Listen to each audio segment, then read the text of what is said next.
Hello and welcome to another fully live Wednesday Q&A episode of Hacking with Friends. My name is Cody Kinsey. I'm a security researcher at Varonis and I am here to answer your hacking questions.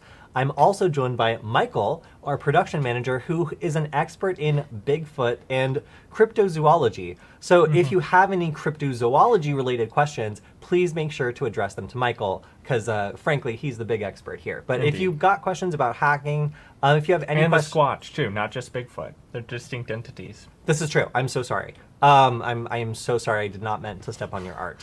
But yeah, if you guys have any questions about the show, if you have any questions about some of the things we've shown off, this week we have showed off one of my favorite projects that we've explored recently, the ESP32 NAT router, which allows you to take like a $5 microcontroller, connect it to your network. Oh yes, this isn't a 32, no, but it's something not. like this. And yeah.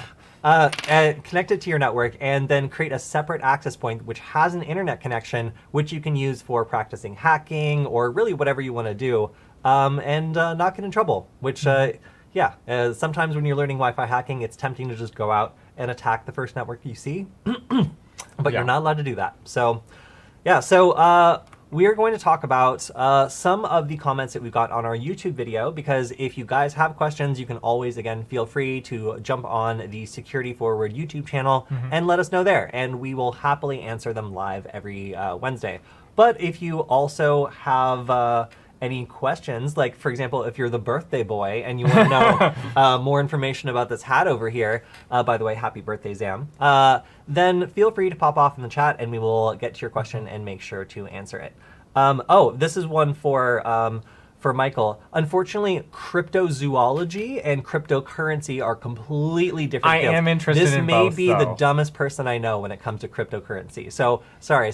Cryptozoology, which is what most people mean when they say crypto, I feel like, is the study of Bigfoot, whereas cryptocurrency is a made-up imaginary money. Okay, to be clear, cryptozoology would involve more than just Bigfoot. It would be like the chupacabra and all kinds of stuff, too. I am so sorry. So I'm sorry that you're being specious. I'm so sorry, Dr. Raymond. I'm so sorry. Yeah, so sorry. If you guys have any cryptocurrency questions, unfortunately, we just, cryptozoology, you guys.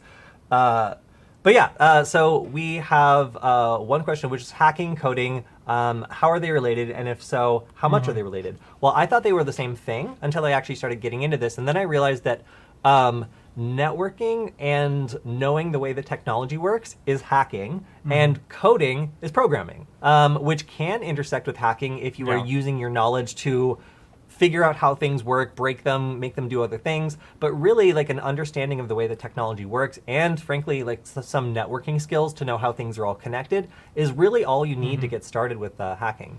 Yeah, I would basically say that coding is more broadly applicable than hacking, and hacking is just like applied use of coding, is kind of the way I think of it.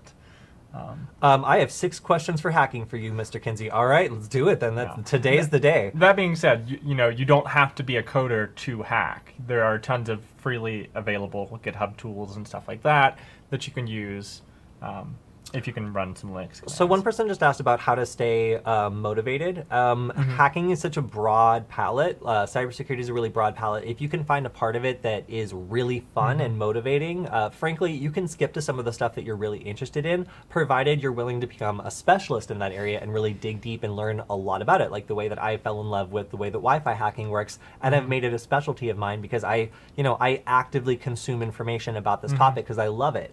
If you can find a topic like that within cybersecurity, it's much easier to keep coming back to that. So even when you're learning stuff that isn't as interesting, you can keep coming back to that core thing that really connects you to the topic, and that's often enough to be able to stay motivated. But I agree, it can be a very dry topic sometimes. Kind of reiterating a point there. Basically, like, I find a project that I really feel passionate about that's a little beyond my skill set, and I work towards learning what I need for that project. And you guys have that's what keeps me motivated. You guys have such good questions today.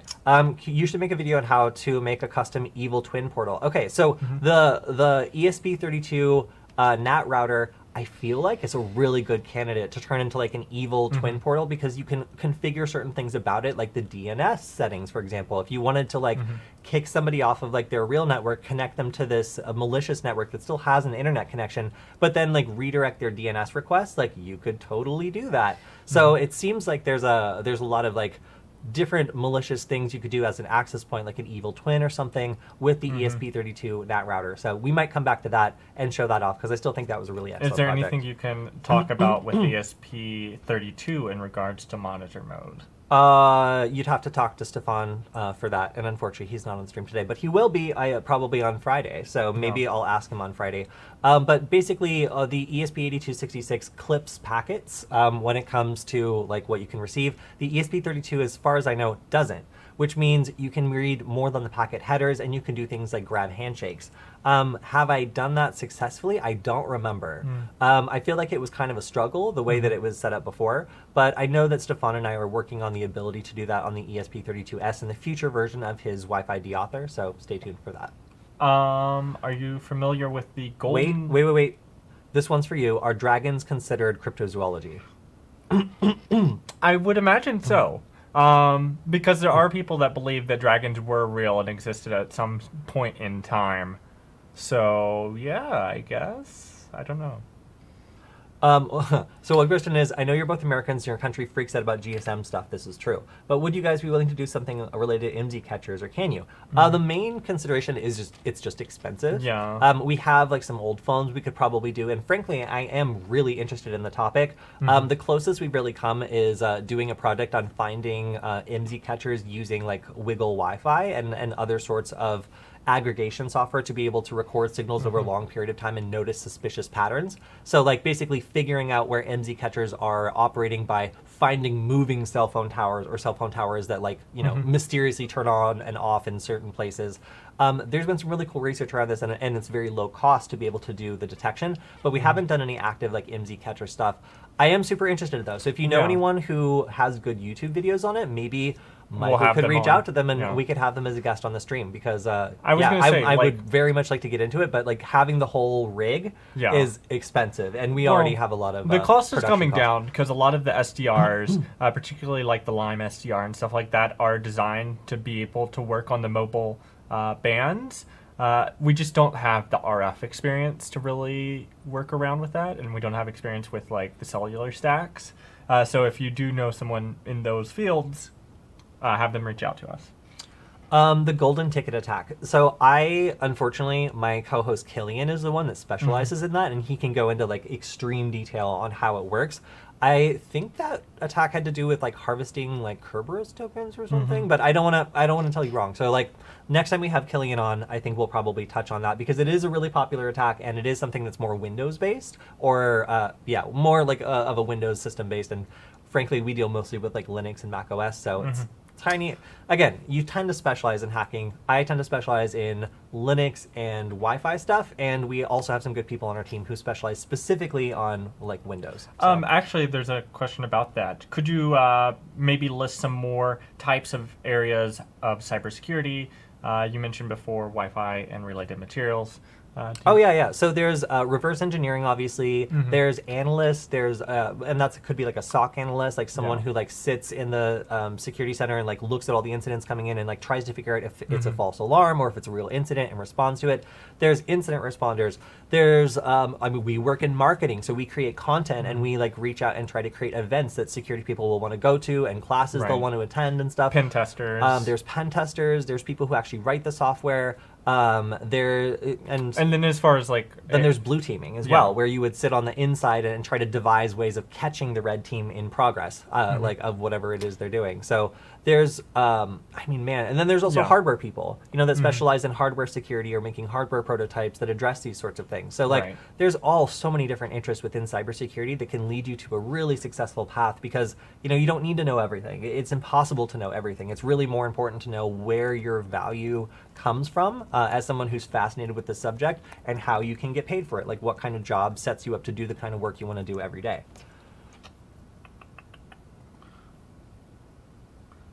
blah, blah, blah. Best Sorry. port making reverse scripts shells with netcat and interpreter. Oh, that's something I don't really do, or at least it's something I haven't done in like 3 years. So my answer is going to be too old.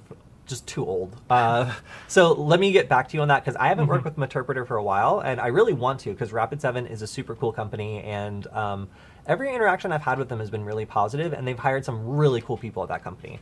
So like I like using their stuff, and yeah, we could do something on Meterpreter. If you guys want that, just keep letting us know, because we take requests all the time. I think like 7 of our episodes now have just been like straight up like something that one of you guys demanded. So if you want to see more on Meterpreter and reverse shells, let us know, because that's not that complicated and we could definitely show it off. Sorry, I don't have an answer, but maybe we'll do a stream on it. That's a good idea. Okay, we got a VIP question here. All right. What does Cody's super white shirt say? Oh, what a great question. So this is my NASA Space Apps Hackathon shirt.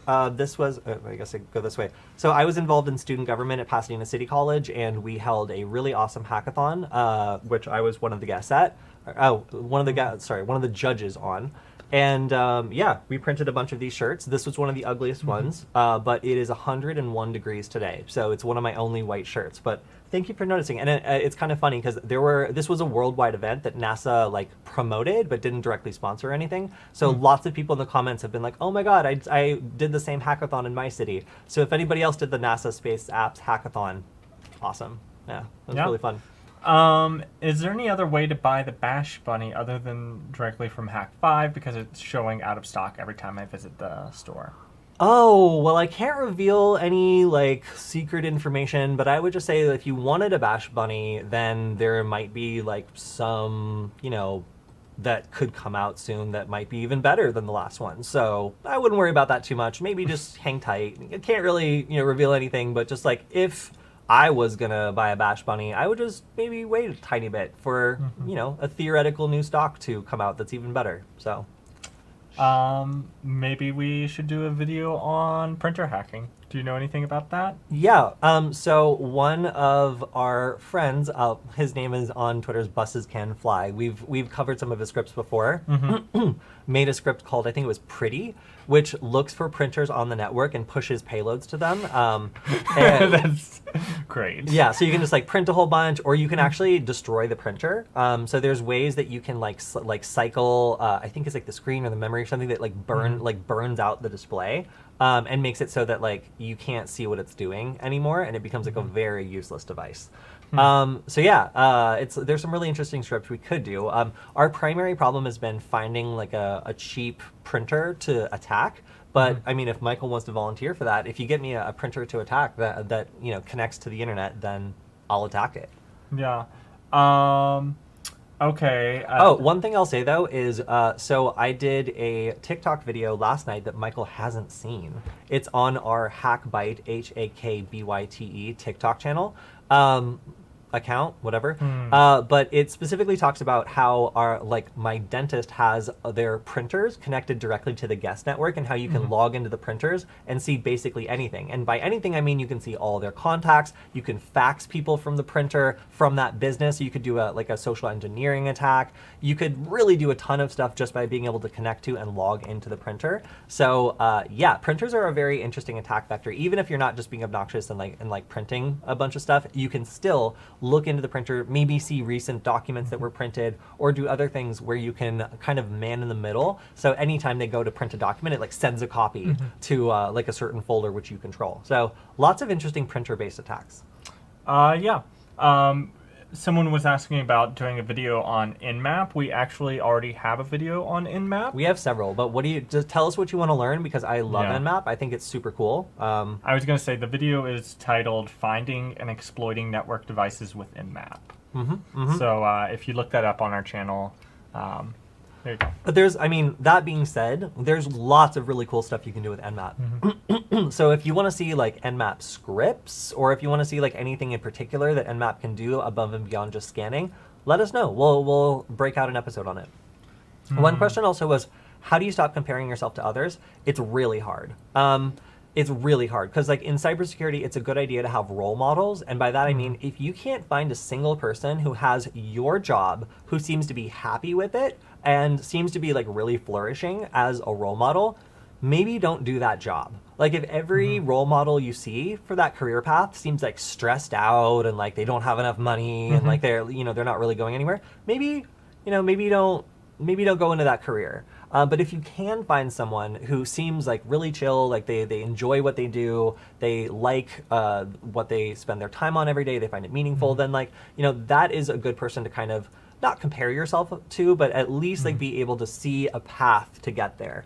And that's a useful comparison. Now, a not useful comparison is looking at all these other experts in fields that you're not going to go into because, frankly, you're just not interested or it doesn't appeal to you as much, and try to and think that you're not as good as them. Because, frankly, everyone goes on their own journey to become a specialist in whatever it is they're going to become a specialist on.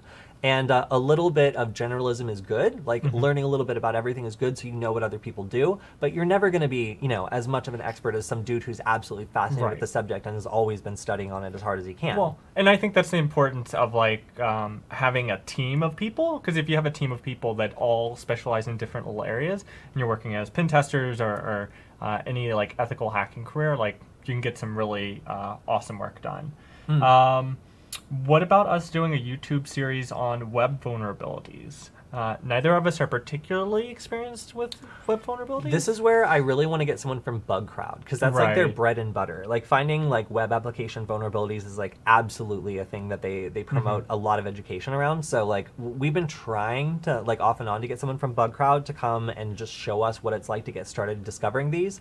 Although I think we had no, that was on. So we had Android application vulnerabilities, which are very similar, like in a lot of ways. Like there's a lot of crossover, and Nick was showing off a couple different ways that you could find vulnerabilities in web Android applications, which I thought was really cool. So we did have Nick come on and show a little bit of like similar techniques, but I think we would really need someone from like Bug Crowd to come on to give us a good, effective demo on getting started with that. Although Michael did a pretty good thing on Postman, which is a good way to get started with the same sort of thing. Yeah, if you want to get into APIs. I didn't go into this sort of stuff that will win you bug bounties particularly, but if you want to reverse engineer APIs, we do have videos on that. Does Routersploit scan and exploit cameras? Routersploit will scan and exploit anything that's connected to the network because it assumes that it's using some sort of like network interface thing that could be vulnerable and has a big list of potentially like viable exploits it can try against it. So in some of the autopwn thing, like you just point it at something and it goes after it, and then if there's any vulnerabilities, it'll attempt to use them. It's very, very automated, and yeah, you can definitely point it at more than just a router because it's meant for any IoT device. Which is cool. So like I found it to be effective against a broad range of different products, and I always, I'll always just take a whack at like a security camera or something else on the network.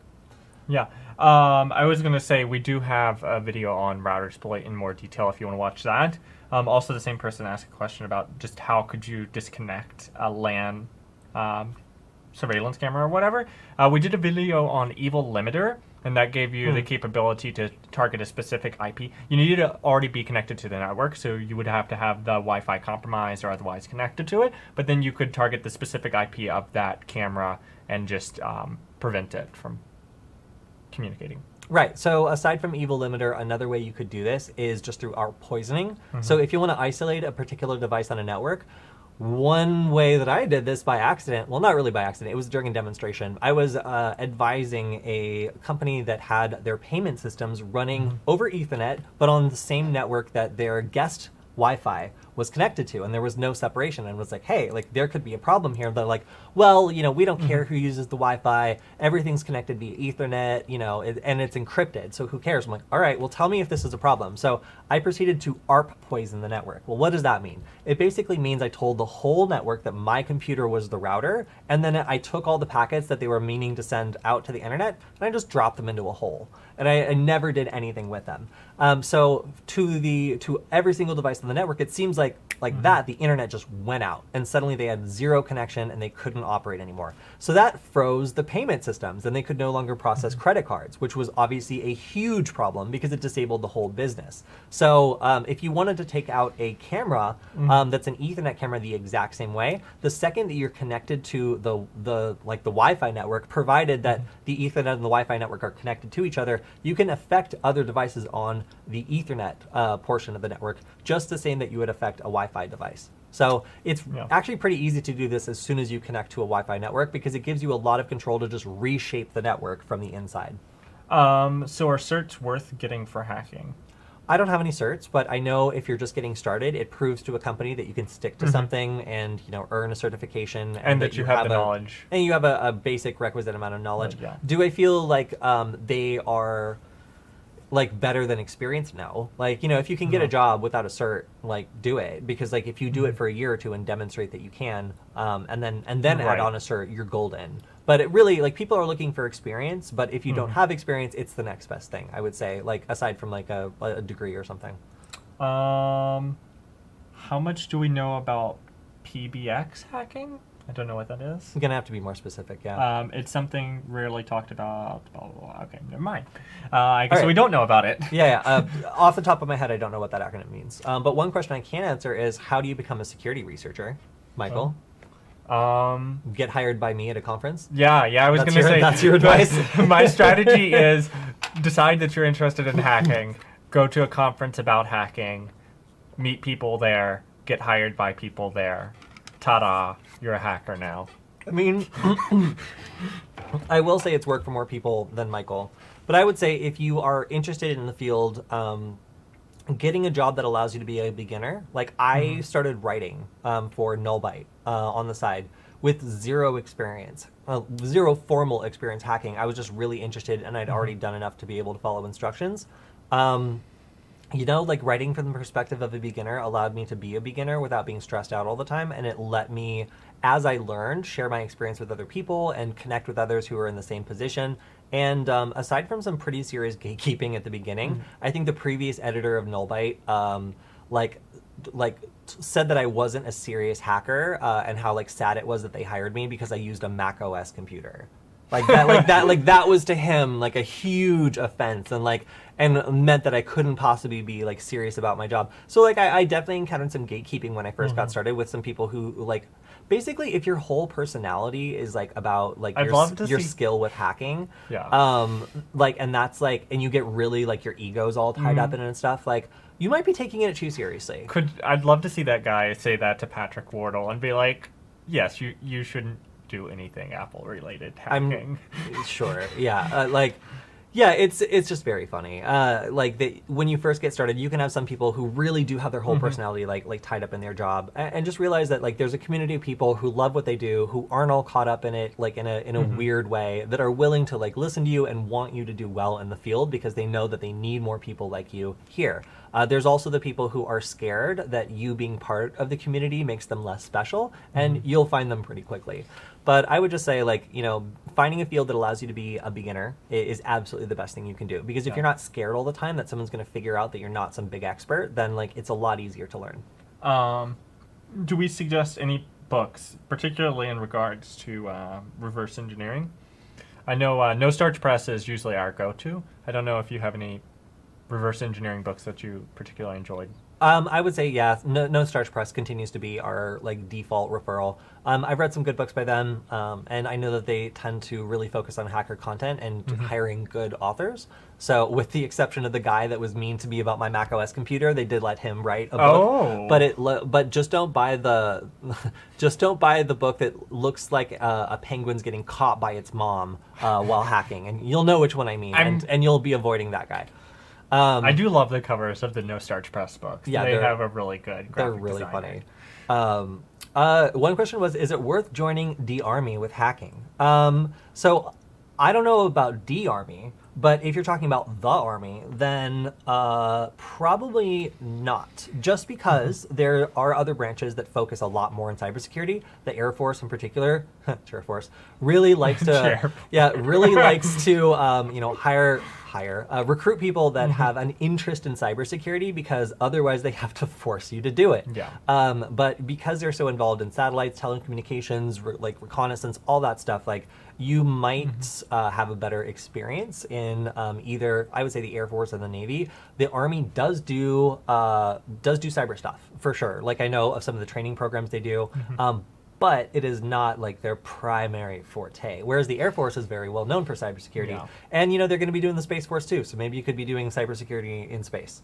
That would be actually kind of really cool. It would be a pretty ridiculous job to explain to someone at a bar. It's like, oh, what do you do? I fight cyber wars in space. Yeah. You know? So is the military the best way to get into cybersecurity? No. If you have, like, you know, for me, like, I was able to get in the civilian route by finding a job that allowed me to get close to cybersecurity, learning a lot about it, going to conferences, and really pushing myself out there. Yeah. But if you wanted to just be pushed into a career that, well, for one, you will get arrested if you try to leave, and for two, a lot of it will be paid for. It is a good start for a lot of people, but I do urge people to try to get into the branches that focus more on cybersecurity if that's what you're interested in. It does work for some people. I've just spoken to people in the public and private sector a lot, and they find that there's a lot more money and tolerance and just like a better culture in this civilian sector if you can get into it. If not, then it is a good gateway, and frankly, they absolutely need cybersecurity people. You'll be paid decently, and hopefully the cultures of the two branches I mentioned are a little bit more open and accepting of people who are a little weird or different, or might not meet the absolute normal stereotype for being in the military. Yeah. So yeah, and of course there's also civilian agencies as well, like the NSA and like other branches that are very interested in cyber people. Is that a civilian agency? I always just thought of that as an extension of the military. It is, I guess. Okay, that's Starlink, but no, yes, it is by definition a civilian agency. Okay. But yeah, okay. So I don't want to give like blanket advice as to whether or not you should or shouldn't. I would just say any job where you'll get arrested for leaving is maybe a job you should think real hard about before getting it. But what are you gonna do? Have you heard about the new spyware in Windows 11? Windows 11 isn't even out, and I don't. So no. Okay. And then what are good entry-level jobs to strive for when first getting into pen testing cybersecurity? You pick the damn question, you answer it. Okay. Okay, fine. I don't get to stump you with questions.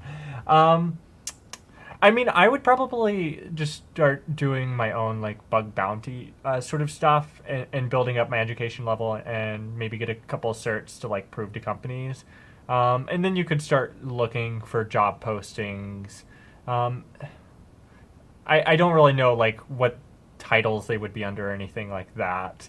But I think certainly getting started on your own, doing hack the box and all that stuff, and building up your experience, you'll figure out what you're interested in, and you'll figure out the jobs. I would say, depending on your experience, also sales and marketing. If you know a lot about security but you haven't done it yourself yet, like that actually makes you perfect for some of these roles where like you're doing events maybe, or you're like explaining what a company does to someone who's already interested in buying it. Like, oh, there's a lot of people in our company who started out in sales and they're like, I don't know about cybersecurity, it's just the next thing, and then they liked it and they became an expert on it, and they found out that it made them more money to be an expert on it, and they moved up and became more technical as they became interested.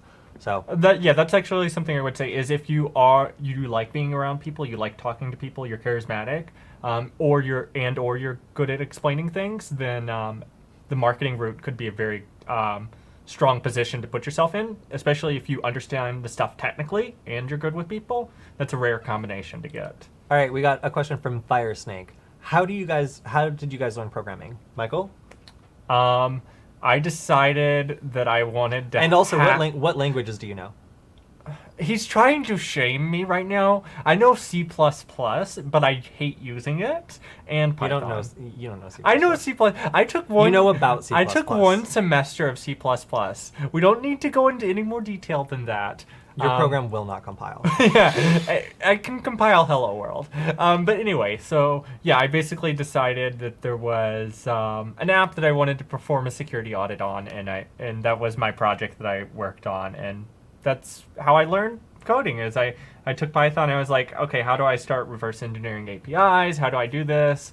It was a slow start, but once I learned like what I needed to learn, then it became easier to answer those questions and start my own program. Yeah, for me, I went back to community college as an adult, and I was just extremely bossy. I'm like, I'm here to learn Python, and I don't want to learn anything else. Like, oh, well, to have a balanced education, it's like, I don't care about any of that. I'm the one paying you. Like, get me in this class. Like, oh, well, you'll have to talk to the dean. I'm like, okay, where is she? So I just went out and was like, hi, hello, I would like to take this class. This is why. I'm an adult. I have a job. Like, I just want to learn programming. She was like, okay, you could fail. I'm like, I don't care. She was like, all right, you're an adult. So I got to skip a lot of the stuff that I wasn't interested in. I got right into, they made me take C++ just so I could get a foundation of just, how programming works and how computer science works on a basic level. But I found I was much more interested in Python, in networking, and some other stuff that they weren't as focused on. So I took C++, I took 2 semesters of Python. Actually, I think I took 3 semesters of Python. And then that was enough for me to start writing my own tools. And then I switched over to electronics engineering and networking. And I actually found that that was more useful in cybersecurity than some of the programming stuff I've been learning. So I do still write my own programs. Like I like writing in MicroPython and Arduino because C++ and Python carry really well over to those microcontroller languages.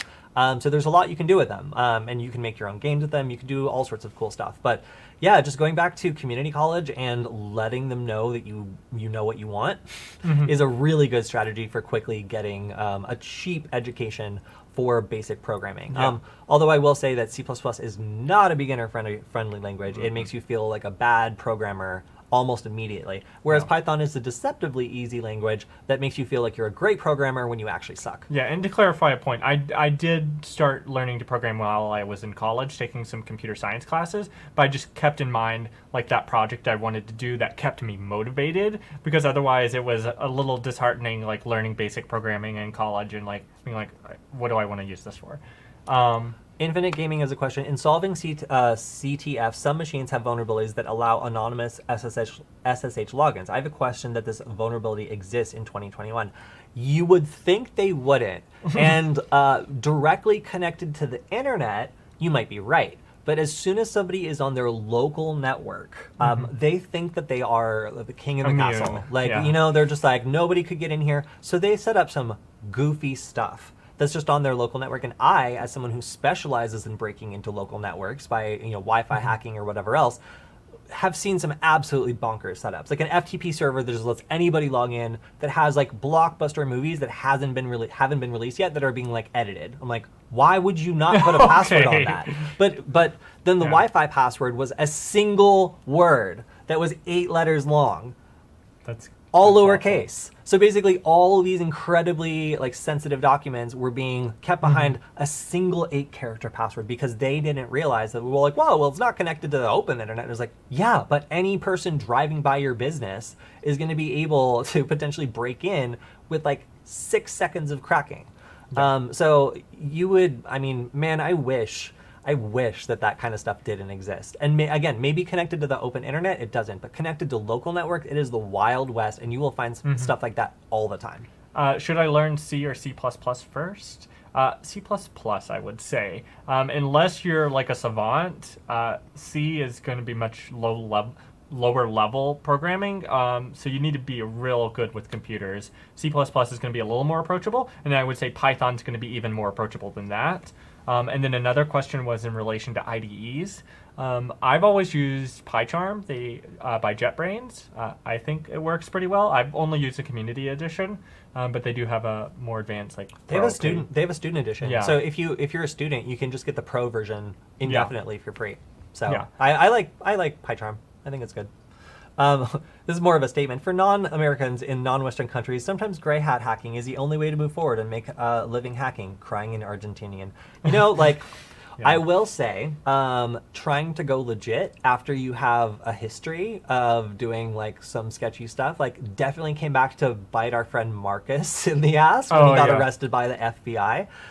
It all ended up working out for him, but it's a lot harder to, get started without a clean slate than it is with a clean one. That being said, when you have skills, you just have to make sure that you want to live in the world that you're creating with your actions. I was gonna So like if you yeah. you know have powers over other people because you know something that they don't, then you know just make sure that you're not doing something that you wouldn't like someone else doing to you. Yeah, I was going to say, That's the cardinal rule. Long term and statistically speaking, it's better to just be white hat the Of entire course. time. But like you got to stay punk It's sometimes. only What are you worked gonna for do? a handful, like Sammy Kamkar and some of those other like high level celebrity hackers, you know, did something big like Sammy Kamkar's MySpace hack back in the day, and then you know, was able to transition to that celebrity into other things and doing white hat hacking and stuff. Yeah. So my advice, you know, be careful. Yeah. But, you know, do what you got to do and try to be ethical. Because the one thing is most people in the hacking community exist because it's assumed we're ethical. As soon as it's no longer assumed that we're ethical, like the kind of things we do will be heavily regulated and made to be much more difficult. Yeah. So like we exist on the good faith of others, basically, or at least we're able to exist on the surface, and most of these things are legal because people assume that our intentions are ethical. Is Parrot OS better than Kali? For what? Yeah, I mean, they're both based on Debian, so it's like you're going to get roughly the same experience. Parrot, I think, spends a little bit more time like including up and coming or bleeding edge tools, so like it'll save you a little bit of time on installation. But really, like you know, do you want a beautiful experience? Parrot. Do you want good support? Kali. Yeah. Those are your options, really. Aside from that, like we do have independent videos on the channel about each, but basically, if you're into Wi-Fi hacking or you want your experience to look clean, Parrot. If you want support and that stuff, Kali for sure. Yeah.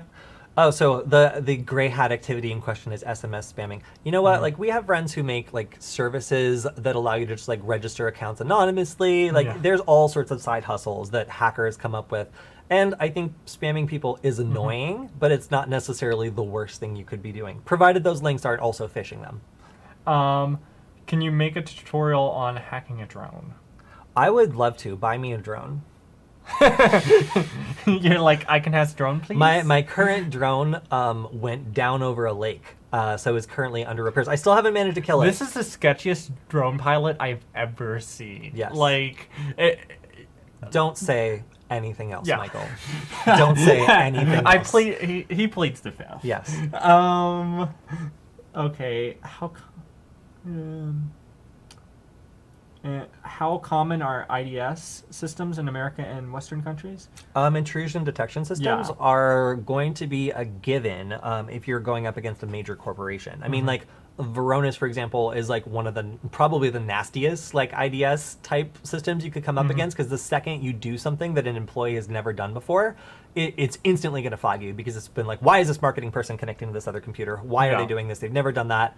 And it recognizes like heuristically like what the signs of suspicious behavior are, like establishing a C2 server, messing with DNS, like any of those things that you do on like a device that's protected by a company who has like Varonis, for example, is going to be detected, because like you're up against like machine learning that like has a fingerprint of each employee and like knows what like deviant behavior from that one person would look like. So like, you know, even if it was like a malicious insider who suddenly like went and tried to steal a bunch of data before like leaving the company or something, like it would still detect them. It's like designed to do that. So, you know, for larger companies, extremely common. For mid-sized companies, you're getting into some interesting territory. At that point, it's basically a crapshoot as to whether or not they have the resources to invest in this sort of thing. It's basically like, does their business have anything to do with security? And does the person running it see it as a loss center?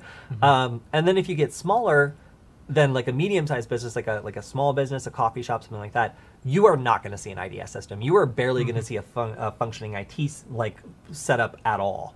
You know, if you're dealing with like a franchise or of like I'm thinking of like a donut shop or something, like you're going to see some wacky stuff. Like, so yeah, the odds of like a smaller business having an IDS system, almost none. Okay. The odds of a medium, 50-50. The odds of a large business, you're going to be up against something for sure. Whether or not they're paying attention to it, though, is another story entirely. Because you can have all sorts of alarms flashing, but if you fire the guy who's supposed to be watching it, then, you know, no one's going to see it. Okay, it's an old meme, but it does check out. Can you blink for the audio? Oh my god. Sorry, you get an eye roll for that one, not a full blink. We'll see what happens. Okay. What? Out of all these years, I do think it's funny that the one thing that's stuck is like how when I'm anxious and trying to remember what I'm saying, like I don't blink. That's like the one meme that's developed from the whole Null Byte series. Thank you guys for not making it meaner than that. I appreciate it. What area of hacking do you wish you were better at? Oh, that's a great question. What about you? Because you know the least. Do y'all see the way he treats me with such kindness and respect? I assume like everything, right? I would really like to know more of the bug bounty stuff, like the web hacking. It's just always seemed very daunting to me to approach. I don't think I couldn't learn it, but it just seems time consuming, and like I just haven't dedicated the time to it that I might want to. But I do think it would be really interesting and rewarding area to learn more about. Now that I really think of it, like I don't care about like analyst stuff. I don't care about reversing stuff. I don't care about like being a better programmer. I really like care about, I would just want to do what Stefan does probably and like learn a lot about like programming hardware and creating new things. I think that like taking, you know, just a microcontroller, slapping it on a PCB I designed and making a new useful thing with code is one of the most creative and cool things you could do. I've just fallen in love with the process. So like creating security prototypes where like I could work with somebody like Matthew Van Hoff, a really great Wi-Fi security researcher, to like implement some of the vulnerabilities he finds in like a really low cost, like cool device that anyone could afford. That sounds like a dream to me. So like learning more about like creating hardware security prototypes, I think would be what I would want to learn about.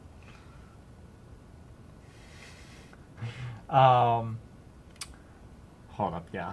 We have some questions from the channel that we have not looked at. One question was, yeah, sure. One question was, how surprised would you be seeing an IDS at a mom and pop shop running Open Canary with Raspberry Pi? Actually, not at all. I think if you were going to find some sort of intrusion detection system at like a really small store, an Open Canary would probably be what they could afford. You know, a Raspberry Pi, you know, just set it to look like some server that someone would want to break into. So this is also like kind of ties into what we said before. Like it's very common for people to put whack stuff on their like internal network. So an Open Canary would be a honeypot that appears to be an SSH server that maybe allows anonymous login, or an FTP server that allows the same. And if anybody were to connect to it, it would immediately alert the owner. So if you broke into that network, you scanned it, you found it and connected to it, then boom, the owner would be like, all right, somebody on our network is going somewhere they shouldn't be. And we know that they're trying to access something that we would never access. Now that I do think about it, the Ubiquity Dream Machine Pro, which is like a $300 router firewall, it does have a built-in honeypot, and that is increasingly popular in small and medium businesses. So I wouldn't be surprised if we start to see more IDS systems, especially like built into other hardware going forward in the future, but especially as cybercrime becomes more frequent. I can speak there for a second, but yeah, certainly. All right, so we've got a question. Do you have any advice for high school students? So far, I've been joining some beginner CTFs like Pico CTF to varying levels of success. Yes, I absolutely do. Get involved in student government. You're going to find that things are not optimal, like when you're going to school, and if you can be involved in student government, if you can find other people who feel the same way, cyber is a big thing. There's a giant training gap. Like they really want more people in this field. So if you can demonstrate to a company or an organization, hey, I'm active in this field, I'm trying to organize stuff for other students who feel the same way, you just get resources. Like you can get club resources through your school, you can get donations and sponsorships from other companies who are trying to get out there and get more people involved in cybersecurity. It's really probably the best thing I did was being involved in student government and pushing cyber events. We did a really fun CTF game where we taught everybody Wi-Fi hacking, and it was we created a microcontroller based Wi-Fi hacking game called the Chicken Man game, which was insane to implement. It was absolutely crazy, but we got like 30 students all together to learn cybersecurity. It was like sponsored by a really great organization, and we had the chief security officer for, I think, the city of Santa Monica, who was this amazing woman who came through and like taught everybody like a bit of Linux. Like it was just an incredible experience to have all these super talented people wanting to spend their time with us because we were trying to spread knowledge about cybersecurity and our enthusiasm. So if you can translate what you like about this to a little bit of organization or student government, like frankly, nobody's going to get in your way because everybody wants good cybersecurity education. People are excited if you're out there and participating or helping to organize. And you'll find that there's existing organizations. As soon as I started doing this, I realized that some of the people who were coming from my student organization were graduating and going to schools where there were other cybersecurity clubs that were much more active and had way more resources. And they would come back and they would either help us with resources or collaborate. So, you might find that there's other places that are already doing great organizing and you can link up with them. But yeah, I would just say if you can get involved in student government or if you can get involved in organizing cyber stuff, then if you get started early, not a lot of people are very successful with organizing cybersecurity events of any sort. So you could literally get a job just for that skill right there, even if you never got great at being a pen tester. So yeah. Okay. So there's a question in regards to Bluetooth hacking. Well, that's too bad because I don't know much about it. Yeah, that's why I'm answering it and you're interrupting me. Okay, so there's the Ubertooth 1 dongle. You can get that, and that has, I believe, an SMA connector on it. So that way you can use any 2.4 gigahertz antenna, and that will dramatically increase your range. So also any other Bluetooth module that has a UFL or SMA adapter will allow you to attach external antennas. And then there is another question in regards to something you do know about, which is war driving. Is that still a thing, and what can you do with the information afterwards? Name one way you can hack Bluetooth. There's Blue Hydra tool, which I wrote an article on Nullbyte a while back, and that was like a method. Basically, it was like war driving for Bluetooth. So you can see Bluetooth devices. Yeah. So, but this person was asking in regards to mouse jacking. With Bluetooth, which I don't have experience with, but I do believe the Ubertooth is designed to do that sort of thing. So for war driving, we have a really good episode, hopefully with Alex Lin coming up, that shows you how to do it on a microcontroller, which is really, really cool because the ability to do this has been shrinking and becoming less and less expensive. But war driving is absolutely still a thing because most access points, they're never going to change their MAC address, so you can geolocate them. The thing that's become interesting is there's other devices which also don't rotate their MAC address. These could be fitness trackers, Bluetooth devices, other things that are constantly driving around like car stereos that can identify people as well. In fact, I believe that police body cameras are Bluetooth devices that never change their MAC address. So because people are now wearing more things that are acting as, trackers or transmitters, we can use that information to develop a more accurate view of not just, which access points are out there, but what people are doing. So yes, this is absolutely still a thing, and there are an increasing amount of ways of using this to, I think I mentioned earlier, like for example, find IMSI catchers or cell spoofers that are basically pretending to be cell phone towers, but then turning off or moving. So there's lots of different ways you can do this. Another thing we featured was the creep detector, which will allow you to be able to find a device that's following you. So if it's detected in two different places that are too far apart to be the same device, it means they're probably following you. So some of these methods of analyzing the data have really made war driving have a kind of a second life because it's just useful for all these different applications. Okay. Is program really not required for cybersecurity? Yeah, no. I mean, for sure not. Like, I know a lot of people in cybersecurity who do not program stuff. They use software to do something because they understand the technology they're acting on and they're using a tool to work on it. Well, it's like, just being in cybersecurity doesn't mean you got to program anything. Like, because you're working with networking, you're working with hardware. You can specialize in any of those things and never touch a line of code, and that's super normal. So just like if you're thinking is programming fun? Yes. Is it hard? No. Like if you're good at math, you might as well just learn programming. It's just applied math. It's frankly to me much more interesting than math. It is. I mean, like programming is literally just applied math. It's like using these mathematical tools to solve a number of really creative and interesting problems, and that can be super satisfying. But if it's getting in your way, don't let it. Like it's not critical enough to this job that I would say if you can learn Metasploit, it's going to be a lot more useful in a pen testing job than writing your own custom tool, because like that doesn't happen very often unless they're paying you a lot. Okay, here's actually a good question. Can you make a video about using the Raspberry Pi as an intrusion detection system? Michael, these are all good questions. Don't listen to him, everyone. Yes. In fact, I think we're going to be using the Raspberry Pi to do the Open Canary project relatively soon because that's kind of our next iteration on honeypots. So yes, we're going to be creating a honeypot with the Raspberry Pi. Thank you for the suggestion because I had actually been putting it off and we've been doing some other stuff. So yes, Yeah. that'll probably be one of the next episodes we do. Thank Maybe you. next Tuesday. Yeah.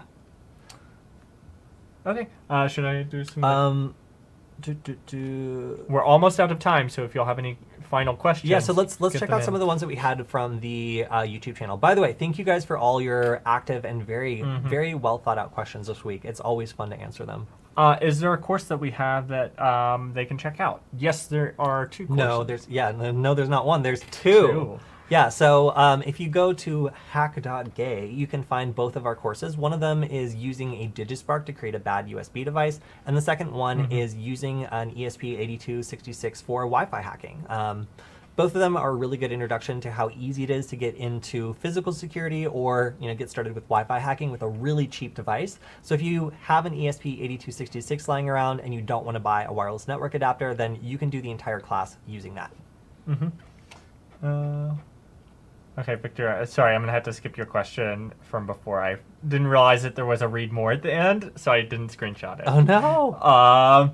Okay, Battlefield of Tanks, maybe World of Tanks? Yes, indeed, World of Tanks. I play Battlefield, World of Tanks, and War Thunder. Yeah. So all I see is Michael, like playing tanks again. So like I just combine all the games where anytime I'm like, why are you playing World of Tanks? It's like, it's not World of Tanks, it's War Thunder Tanks of Tanks. I'm like, oh, I'm sorry. So now I just like ram them all to, whatever, just World of Tanks, sure. Yeah. Okay. What do we think about installing Kali or Parrot on an external SSD drive? Is it worth it, or better to do a dual boot? It depends on the speed, of course. Like if you have a solid state drive and it's fast as hell, like you're not gonna probably notice much of a difference. Like if you boot it via USB versus like actually dual booting, and it is nice to have something completely separate. So I was gonna say you can get M.2 drives and put them in little enclosures, and those work really well, and they're the most cost-effective way to do an external SSD. So certainly something like that. Maybe just get a 500 gigabyte drive. It would definitely be useful, especially if you want to try out different OSs and stuff. Please add cryptocurrency paying option to your website. Right, Michael will get right on adding a Dogecoin option. Yes. Okay. We will, though. We will. Okay, so this is more a joke than anything, but good luck. I blocked all of my USB ports with super glue. Sometimes some people should do that. Yeah. For the next TikTok episode we're going to do, I think it's going to be my doctor's office, which is just a USB party everywhere. Like every single device they have has USB ports open and facing towards someone who isn't supervised. So like the monitors for the receptionist have USB ports on the back for some reason. The exam rooms have a bunch of open USB ports and easy access that you could just plug stuff into. It's just like, why? Like, why so many exposed USB ports? They should put glue in their USB ports, or at least use those. There's USB locks that have a little latch that opens up with the key, so like nobody can pull them out. Highly recommend that, actually, for places like a doctor's office where anybody could start plugging stuff into the you could get my files are on there. Ugh. This would be a very radical step. There's also the USB port killer thing, although you got to be careful because it might actually just fry your motherboard. So it will completely kill the computer. Yeah, it depends on how they're isolated. Some ports it'll just kill the port. Okay, but the last question we have here is, which firewalls would you recommend for a home or SMB? I favor Untangle and pfSense. I don't have a preference. I break through firewalls. I don't set them up. Yeah, I was going to say pfSense is nice, especially if you're more a little technically not inclined. Maybe if you're not super great with networking, then the Ubiquiti equipment is a little more approachable. Or if there's going to be other people working on the network and doing stuff, then Ubiquiti might be the better one. But pfSense is definitely probably the more powerful of the two. Yes, so there was a question about the German stickers on my laptop. I will talk about them more, of course. But this one is one of my favorite ones. So the reason I have German stickers on my laptop is I went to Germany to attend the C3 conference where I got to meet the space chicken himself, and I got a bunch of really great European hacker stickers. So you'll see them all over my laptop. They confuse people in the small town that we live in. But yeah, I really enjoyed C3, and I definitely wanted to rep it because it was one of my favorite hacker conferences I've ever been to, and I got to meet some of my favorite people there. So yeah, I have some on this laptop and my other laptop. I have a lot of like aggressive German stickers. The other one I believe translates to "with Linux, this would not have been possible," or "this yeah, would not have happened." And then that this one one is just, "Is this system relevant?" Yeah, that's great. Okay. All right, I think that's it. We're Yeah. now in an hour. So if you guys have any questions that weren't answered, make sure to leave them on the video on the YouTube channel. We'll make sure to get to them next time we do the Q&A, which is not next week, but the week after. Yeah. And you can, of course, always reach out on the chat. And please give us ideas for future episodes. If you really want to see something like Meterpreter or something like that, then let us know. Or the Raspberry Pi episode, which now we're going to do. We love getting suggestions, and it makes, frankly, our job easier to know what you guys want to see. So let us know either here or in the comments, and yeah, we'll make sure to do some episodes that you guys are really interested in. So yeah, that's all we have for today. Thank you for joining us and for your excellent questions. We really enjoy answering them, especially when they were very well thought out and kind of like career oriented. It's great to see other people who are interested in cybersecurity getting started because, like we said, we really need more people who like this sort of thing and enjoy doing the work. So Yeah. Don't forget to like, comment, and subscribe, and hack that notification bell. And don't forget to wish Zam a happy birthday. Our moderator is having his special day today, and he's done such a wonderful job. As you can see, Michael's celebrating with this excellent hat. I am celebrating internally, and yeah, it's a wonderful day. So we'll see you guys next time. Thanks again. Bye. Bye.